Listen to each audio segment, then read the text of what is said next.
은사와 직분과의 조화 시리즈로 계속해서 말씀을 드릴 건데, 오늘은 그 은사가 하게 되는 주요한 일들에 대해서 좀 말씀을 드리겠습니다. 이 교회 사역은 은사가 주도를 해야 됩니까? 직분이 주도를 해야 됩니까? 은사가 주도를 해야 됩니다. 성장하는 교회들을 보면 직분자들이 별게 뛰어난 것이 없어도 은사를 가진 사람들을 잘 활용하게 되면 이 교회가 더 이렇게 크게 성장하는 이러한 모습들 볼 수 있게 되는데, 정말 이 교회의 일은 직분자가 주도하는 것이 아니고 사실은 은사가 주도해 가야 됩니다. 그리고 직분자들은 그 은사를 가진 사람들이 그러한 일을 할 수 있도록 코치하고 또 돕고 또 은사끼리 충돌하지 않도록 조정을 해주고 이렇게 여러 가지 행정적으로 도와야 되는 것입니다. 은사가 하게 되는 주요한 일들. 이 은사가 하게 되는 주요한 일들은 주님께서 주신 그 지상 대명령에서 우리가 찾아볼 수 있습니다. 주님이 주신 지상 대명령 하면 여러분 떠오르는 구절이 있죠. 어디입니까? 바로 마태복음 28장입니다. 지상 대명령. 여기서 말하는 지상은 땅지자, 윗상자가 아닙니다. 그 가장 이렇게 이제 높다, 가장 크다를 일컬을 때 이제 지존 이런 식으로까지 표현하잖아요. 그럴 때 쓰는 그 지. 그러니까 가장 높은, 그러니까 그 어떤 것보다 높은 큰 명령, 이게 지상대 명령인데, 그 지상대 명령이 어디 기록되어 있죠? 마태복음 28장 18절부터 20절까지입니다. 함께 찾아서 읽어보도록 하겠습니다. 시작. 예수께서 나와 말씀하여 이르시되 하늘과 땅의 모든 권세를 내게 주셨으니 그러므로 너희는 가서 모든 민족을 제자로 삼아 아버지와 아들과 성령의 이름으로 침례를 베풀고 내가 너에게 분부한 모든 것을 가르쳐 지키게 하라. 볼지어다 내가 세상 끝날까지 너희와 항상 함께 있으리라 하시니라. 특별히 이제 19절에 그 지상 대명령의 내용이 다 기록이 되어 있습니다. 주님이 주신 그 지상 대명령, 그 명령들을 그 행동을 요구하는 동사 위주로 분해하게 되면 5가지로 이렇게 분해가 됩니다.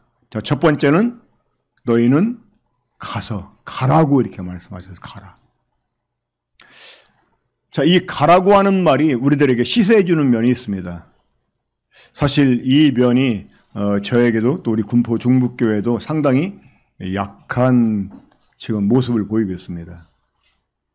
가라는 말은 어떤 의미가 있을까요? 행동하라는 것이죠. 움직여야 된다고 하는 것입니다. 사실 우리가 이 지상대명령을 수행하려면 움직여야 돼요. 사람들이 오기를 기다리는 것이 아니라 찾아가야 돼요. 사실 그 주님의 말씀을 우리가 순종하려면 우리가 먼저 움직여야 됩니다. 그렇죠? 그래서 이제 앞으로 이제 교회 리더십도 세우고 그래서 이제 어떤 체계를 이렇게 갖추게 되면 전도하는 일에 총력을 기울여야 되겠다 하는 이러한 생각을 제가 많이 가지고 있는데요. 우리가 이 주님의 명령을 수행하려면 먼저 움직여야 돼요. 너희는 가야 됩니다. 그냥 방에 앉아서 또 책상에 앉아서 기도만 한다고 되는 게 아니죠. 우리가 정말 구두자들을 위해서 기도했으면 그들을 위해서 찾아가야 됩니다. 그러니까 움직이는 일이 필요합니다. 그런데 두 번째는 무엇입니까? 제자로 삼는 일. 우리가 이제 전도하는 일은 사실 사람들을 그리스도의 제자로 삼는 일이 됩니다. 자, 왜 주님은 여기에서 사람들에게 복음을 전해서 그들로 구원을 받게 하라 이렇게 말씀하지 않고 제자로 삼으라 라고 말씀했을까요? 자, 흔히 이제 제자훈련 이런 말이 나오면 그런 제자훈련을 받는 사람들이 상당히 영적으로 고차원적인 사람일까라고 생각하는 이런 경향이 있습니다. 제가 종종 이렇게 물어봅니다. 자, 그리스도인하고 제자하고 어떤 사람이 영적으로 더 수준이 높게 생각이 됩니까? 그럼 여러분 어떤 사람이 더 수준 높게 생각이 됩니까? 제자하고 그리스도인하고 하면 제자가 더 수준 높게 생각이 들잖아요. 근데 원래 이 제자라는 말은 그리스도를 믿고 따르는 자라는 뜻이에요. 이 제자라는 말이 따르는 자, 배우는 자라는 의미가 있습니다. 그러니까 우리가 예수 그리스도를 믿었다 이러면 제자가 되는 거예요. 그 제자들이 충성스럽게 주님을 따를 때 얻게 되는 별명이 그리스도인 것입니다. 자, 이 그리스도인이라고 하는 호칭이 언제 불려지게 됐죠? 저 어디 나옵니까? 사도행전 11장에 나오죠. 어디에서? 안디옥에서. 자, 이 그리스도인이라는 말을 영어로 뭐라고 그래요? 크리스찬. 이 크리스찬이라는 단어가 어디서 나온 줄 아십니까? 이 시절을 충성스럽게 따르는 사람들이 있었어요. 그 사람들을 싫어하는 사람들은 그 사람들을 부를 때 시저의 개들이다 라고까지 말했어요. 그럴 정도로 시저의 말이라면 그냥 주저함 없이 자기 목숨을 스스로 끊어버립니다. 그런 사람들을 향해서 시저리안이라고 말했어요. 시저리안. 시저를 따르는 자, 시저의 개들, 시저의 충독들. 이 시저리안에서 IAN을 따가지고 그리스도, 크라이스트 거기에 붙여가지고 크리스찬이라고 불렀다는 거예요. 그러니까 이 그리스도의 제자들을 보니까 시저리안이 시저를 따르는 거에 절대 뒤지지 않아요. 그러니까 제자 중에서 충성된 제자들에게 붙여진 별명이 크리스찬, 그리스도인이었어요. 자, 여러분들 그리스도인입니까? 어떻게 생각하세요? 이 말을 듣고 여러분 스스로를 딱 한번 점검해 보세요. 여러분 그리스도인입니까? 많은 사람들이 영어권에 많은 사람들이 기독교인들이 자기를 소개할 때 I'm Christian 이렇게 소개를 해요. 그 말은 정말 교만한 말입니다. 그렇죠? 이 크리스찬이라는 말은 내가 스스로 붙이는 게 아니고 다른 사람이 나를 불러주는 거예요. 저 사람은 지독한 예수쟁이다. 저 사람은 기독교 환자야. 막 이런 식으로.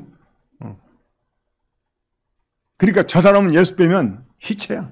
막 이런 말을 듣는 사람이 크리스찬이에요. 그러니까 우리가 예수 그리스도를 믿게 하고 제자를 삼는 일, 이것은 사실 영적으로 그렇게 수준 높은 일이 아니고 기본적인 일이라고 하는 거예요. 자, 그러면 왜 주님이 제자를 삼으라고 했을까요? 예, 예수님 믿고 구원받았다고 다가 아니기 때문에 그런 것입니다. 배워야 돼요. 그리고 배운 바를 지켜야 돼요. 그러면 뭐가 되겠습니까? 그리스도인이 되는 거예요. 크리스찬이 되는 거예요. 그러니까 제자 훈련의 목적은 사실 크리스찬이 되게 하는 데 있다. 이렇게도 과언이 아닙니다. 자, 그 주님이 주신 지상대 명령 동사 위주로 분해하면 첫 번째는 가라. 우리는 무언가 주님의 명령을 수행하기 위해서 움직여야 될 이런 준비를 해야 되고요. 또 사람들을 제자로 삼는 일을 해야 됩니다. 주님의 제자로 삼는 일을 해야 돼요. 자, 세 번째는 침례를 베풀고 이랬습니다. 이 침례를 베푼다는 말은 그 상대방으로 하여금 자신의 신앙을 고백할 수 있게 하라는 얘기입니다. 그리고 이제 교회의 한 일원이 되게 한다는 말입니다. 저희가 굉장히 중요합니다. 이게 왜 중요하냐? 지금도 이 기독교 그 선교를 금지하는 이슬람 세계에서는 이 예수님을 믿고 따르게 되잖아요. 그러면 죽여버리는 일도 정말 흔하게 발생이 됩니다. 근데 물어본대요. 그 사람 예수님 믿었다. 그러면 그 사람 침례 받았냐? 물어본대요. 근데 안 받았다. 그러면 아직은 우리 형제다. 이렇게 말한다는 거예요. 근데 침례를 받았다. 그러면 그냥 죽여버린대요. 그래서 어떤 곳은 막 이제 전도가 잘 돼가지고 꽤 많은 사람이 구원을 받았는데 남아있는 성도가 한 명도 없어요. 왜냐면 침례를 주자마자 다른 곳으로 이주를 시켜버린대. 동네 사람들이 죽일까봐. 아니면 친척들이 죽일까봐.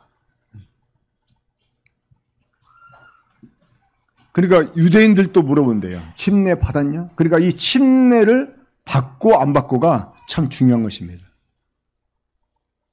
자, 하나님께서 우리들을 개인적으로 부르셨어요.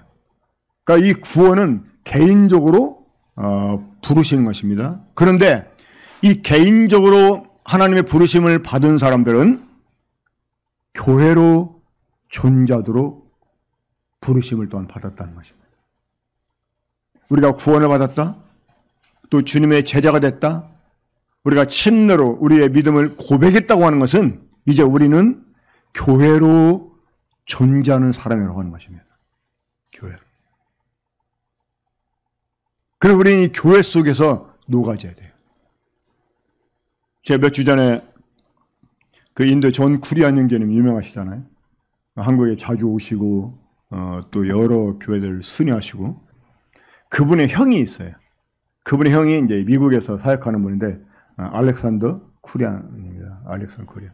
원래 그 쿠리안 형제님 아버지가 인도에서 굉장히 그 영적으로 깊이 있는 교사셨대요. 아마 이제 그분의 그 자녀들이 똑같이 아주 탁월하게 사역을 하고 있는데, 그 알렉산더 쿠리안 형제님하고 저 이제 페이스북 친구입니다. 근데 그분이 글을 올렸는데 이 갈라디아서 5장에 이제 그 영의 열매들에 대해서 이제 올렸어요. 근데 제가 그 글을 보면서 아주 막 크게 공감을 했습니다. 그래가지고 이제 제가 영어로 댓글을 달았어요. I agree with you 이렇게 해가지고. 근데 그분이 어떤 이제 글을 남겼냐면, 대개 경우에 이 영의 열매를 개별적으로 적용을 시킨다는 거예요. 개별적으로. 자, 영의 열매는 사랑, 희락, 화평, 뭐 오래 참음, 자비, 양선 막 쭉 나오잖아요. 근데 이거를 개인적으로 적용을 시킨다는 거예요. 소위 인격 수양을 해가지고 내 속에서 막 사랑이 올라오고 막 희락이 올라오고 그냥 막 내가 막 온유한 사람이 되고 이런 쪽으로 포커스를 맞춘다는 거예요. 근데 그거는 잘못 본 거라는 거예요. 그 영의 열매는 개인에게 적용시킬 것이 아니고 교회로 적용을 시켜야 합니다. 교회로. 그러니까 이 교회 속에 우리가 녹아져서 교회 속에서 다른 성도와 더불어 사랑하고 희락하고 화평하고 자비하고 선을 베풀고 오래 참고 이런 일이 교회 가운데서 나와야 된다는 거예요. 교회 가운데서. 그러니까 우리는 구원은 개인적으로 받았지만 우리는 교회로 존재하게 부르심을 입었다는 거예요. 이 침례가 그것을 시작이 되는 것입니다. 그리고 이 침례를 우리는 분명하게 사람들에게 베풀어야 되고 그 의미가 뭔지를 정확히 말해줘야 되고, 이 침례를 준다고 하는 것은, 침례를 받는다고 하는 것은 이제 교회의 한 일원으로서 교회 속에 녹아지고 교회로 존재한다는 그런 의미가 있는 거예요. 자, 그리고 네 번째 이제 나오는 동사가 뭡니까? 내가 너에게 분부한 모든 것을 가르쳐라. 가르치는 일. 자, 이제 이 가르치는 일을 하는데요. 자, 무엇을 가르쳐야 돼요? 주님이 분부하신 모든 것. 요즘 어떤 그 교회들 보면 교회가 그냥 윤리 도덕 가르치는 장소인 것처럼 이 강단에서 선포되는 말씀들이 거의 다 막 그냥 뭐 인격 그리고 막 어떤 도덕적인 삶 이런 그 설교들이 막 줄을 이루고 있는 걸 보게 되고요. 어떤 데는 막 철학 뭐 막 과학 이런 얘기들. 저는 이제 들은 얘기인데 전주에서 제일 큰 장로교회였는데요. 그 교회 뭐 전북대 총장님부터 해가지고 좀 꽤나 이렇게 이제 지체가 높으신 분들 또 그 지역사회 유지들 이런 분들이 많이 이제 그 교회에 출석한다고 그래요. 그러니까 그 교회 목사가 매 주일 설교를 너무나 어려워하는 거예요. 왜? 막 대단한 사람들이 앞에 앉아 있는데 그런 사람을 앞에 놔두고 설교하는 게 얼마나 힘들겠습니까? 그래가지고 막 설교 준비를 막 굉장히 막 열성적으로 해가지고 이제 딱 하고 그랬었는데 어느 날 그 전북대 교수인 분이 좀 상담 좀 할 일이 있다고 해서 이제 상담하는데 그러더래요. 목사님이 정치를 아시면 저희보다 더 많이 아시겠습니까? 그 목사님이 과학을 아시면 저희보다 더 많이 아시겠습니까? 저희가 교회에 오는 것은 하나님 말씀을 듣고 싶어서 오는 거라고 정치 얘기, 무슨 뭐 과학 얘기, 철학 얘기 이런 거 들으려고 오는 게 아니고 하나님 말씀 들으러 오는 거니까 제발 하나님 말씀만 해달라고 그렇게 부탁하더래. 가르치는 거 좋은데 뭘 가르쳐야 돼? 주님이 분부하신 모든 것. 그래서 이 교사들은 정말 주님이 분부하신 것이 어떤 것들인지 연구해야 됩니다. 그걸 포괄적으로 가르쳐야 돼요. 한 부분만 가르치는 것이 아니에요. 그리고 마지막 5번째 무엇입니까? 지키게 하라는 것입니다. 지키게 하라. 그러니까 이 지키게 하기 위해서는 무엇이 필요할까요? 끊임없는 관심이 필요하고 돌봄이 필요하고 그렇죠? 양육이 필요한 것입니다. 자, 하나님께서 이 그리스도의 몸인 교회 가운데 선물을 주셨어요. 그렇죠? 어디 나옵니까? 에베소 4장 12절입니다. 보겠습니다. 네, 찾았으면 함께 읽겠습니다. 자, 시작. 그가 어떤 사람은 사도로, 어떤 사람은 선지자로, 어떤 사람은 복음 전하는 자로, 어떤 사람은 목자와 교사로 삼으셨으니. 그러니까 하나님께서 이 하나님의 교회가 지상에 이제 시작이 될 때 그 그리스도의 몸인 교회 가운데 선물들을 주셨어요. 근데 그 교회 가운데 하나님 주신 선물들이 뭐냐? 바로 사람들이었습니다. 사람들. 어떤 사람들? 첫째는 사도, 그리고 선지자. 자, 지금 이 사도와 선지자는 어디 있어요? 네, 성경으로만 지금 남아 있습니다. 그러니까 이 신약 성경이 바로 사도와 선지자들이 주님께서 분부하신 모든 것들을 기록해 놓은 일종의 자료입니다. 그러니까 이 사도와 선지자는 지금 없고 성경으로만 남아 있습니다. 하지만 그 나머지 복음 전하는 자 그리고 우리말 성경은 목사라고 번역되어 있는데 이건 이제 목사들이 번역하다 보니까 목사라고 번역했는데 사실은 목자라는 번역이 더 옳습니다. 이 말이 헬라어로 포이멘이거든요. 포이멘. 그러니까 포이멘이 신약 성경에 16번 나옵니다. 근데 나머지는 다 목자로 번역되는데 여기만 목사로 번역을 했어요. 그러니까 이 번역 문제가 있는 거죠. 그렇죠? 그러니까 목자. 그리고 교사는 가르치는 자. 자, 그러니까 이 복음 전하는 자, 또 목자, 또 가르치는 자 이런 세 가지 사람들이 교회에게 선물로 주어졌다는 거예요. 바로 이 세 가지 사람들이 주님이 주신 지상대의 명령을 수행하는 일에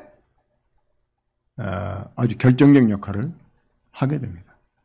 너희는 가서 모든 족속으로 제자를 삼아 아버지와 아들과 성령의 이름으로 침례를 주고, 여기까지는 복음 전도자들이 해야 될 일이죠. 그렇죠? 그리고 이 가르치는 일은 교사들이 해야 되는 일이고, 지키게 하라. 이 지키게 하는 것이 바로 이 목자들이 해야 될 일입니다. 그래서 이 교회의 이제 사역은 직분이 아니라 은사들이 해야 된다고 그래서. 그렇죠? 은사.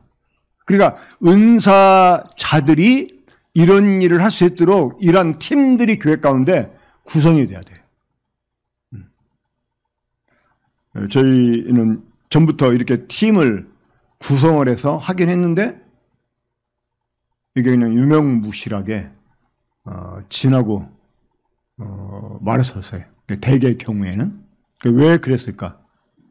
그러니까 그것이 이제 은사별로 제대로 안 나눠지기도 했고, 또 했어도 은사들이 있다 해도 그것이 계속 개발되게 했어야 되는데 그 일을 못했습니다.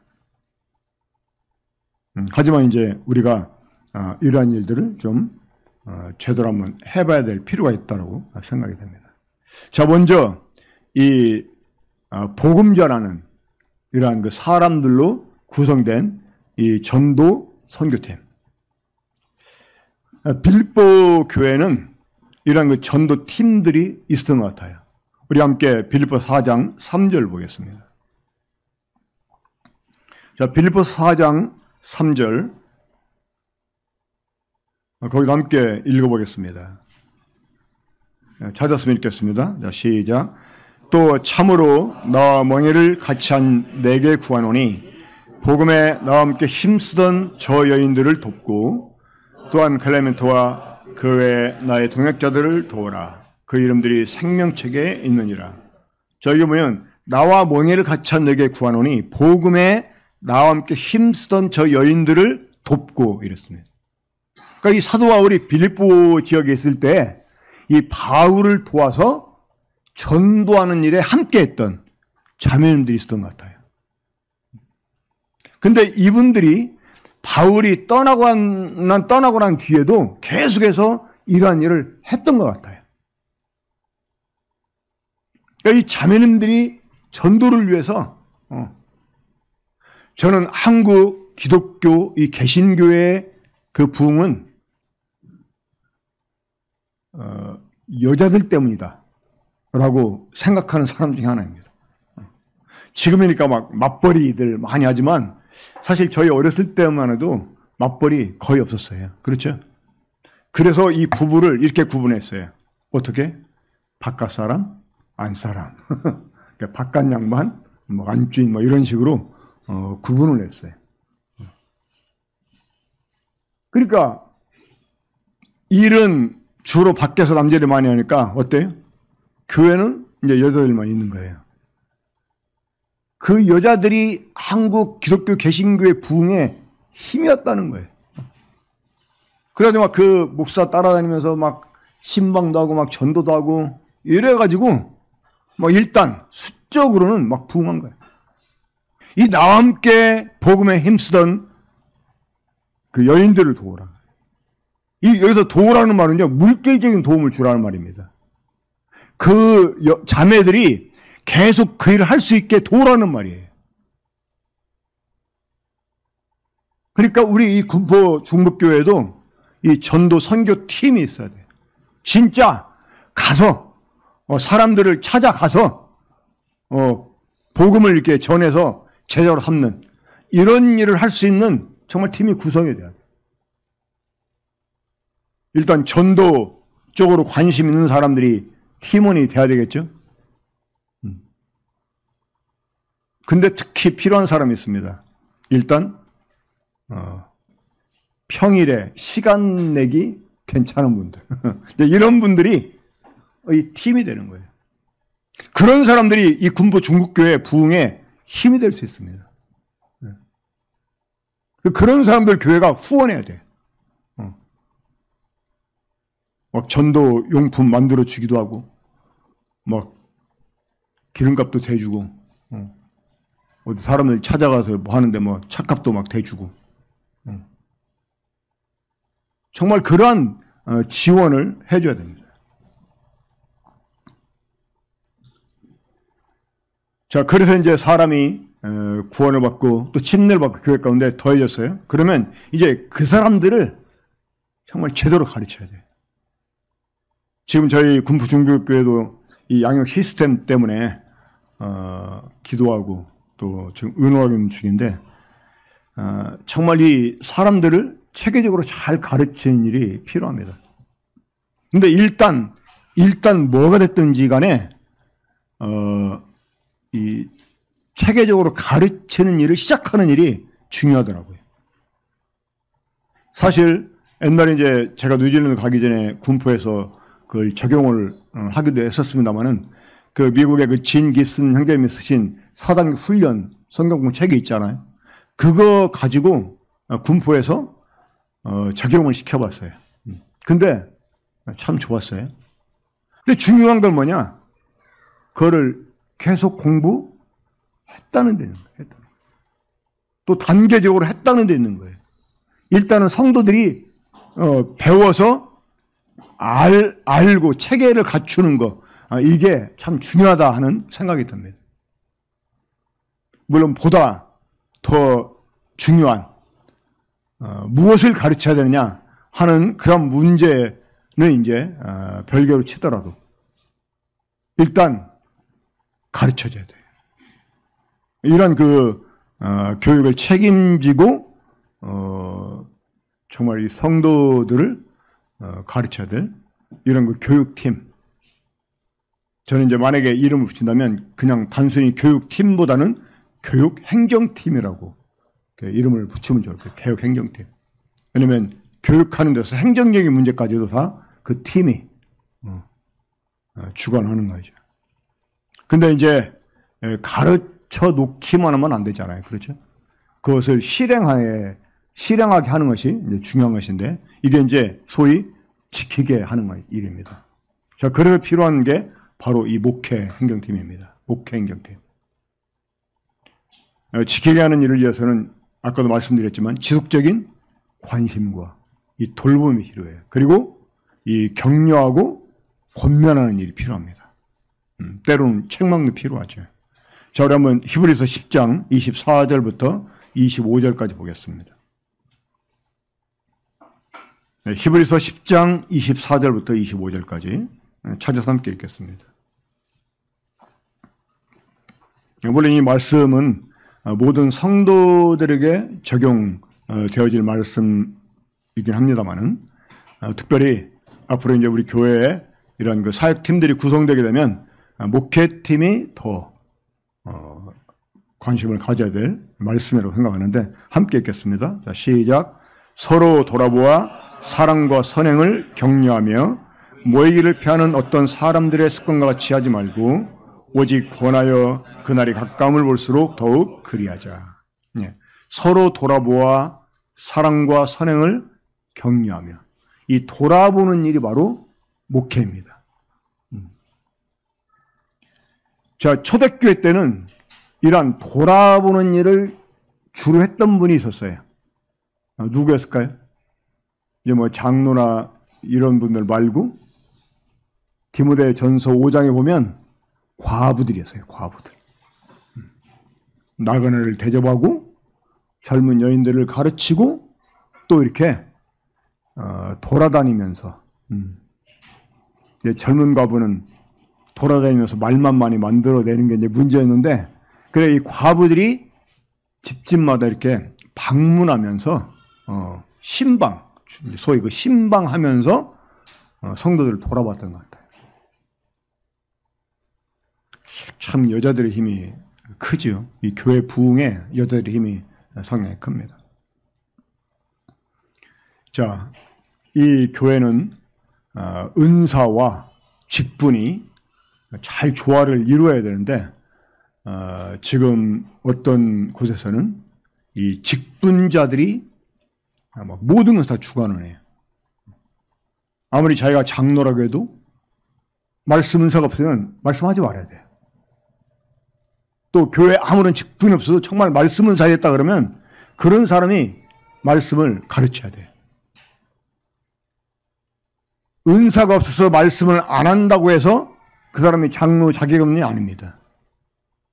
은사가 뛰어나다고 해서 설교를 잘한다고 그 사람이 장로가 돼야 되느냐? 그건 아닙니다. 우리 모든 성도가 이런 의식을 가져야 돼요. 인식을 가져야 돼요. 그리고 은사가 없어도 정말 존중받아야 될 이런 분들이 장로로 세워져야 되고, 또 직분이 없어도 나이가 심지어 또 어리다 할지라도 은사가 보인다면 개발하게 해서 그 은사들을 발휘할 수 있도록 해줘야 돼요. 이것들이 아름답게 조화를 이루어야 됩니다. 그럴 때 교회가 계속 커갈 수 있고 커 나가도 갈등 없이 교회가 정상적으로 잘 자랄 수 있다라고 생각이 듭니다. 다음 주에는 좀 은사에 대해서 다음 주에는 제가 안 하고 이제 혹시 제가 이제 또 말씀을 하게 될 기회가 되면 은사에 대해서 좀 심도 있게 말씀을 나누도록 하겠습니다. 기도하고 마치겠습니다.